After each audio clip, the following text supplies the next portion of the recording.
In today's video, I'm going to show you guys how can you guys make the flicker effect on Capcut. Now, it's a very simple effect. It's not that hard. This is what I love about Capcut.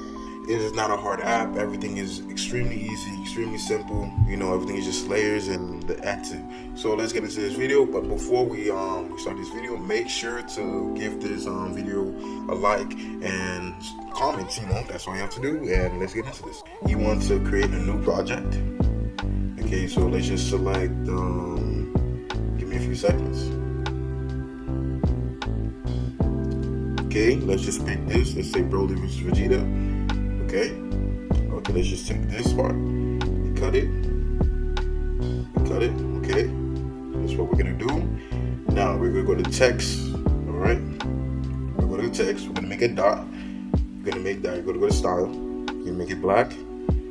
Then you're gonna scale it all the way up, and you're gonna go to animation, loop, and then you're gonna pick flicker. Okay, I'm searching for it.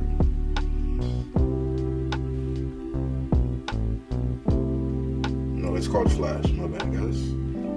Okay, so now it's got the flash, and that's it. Alright, that's it.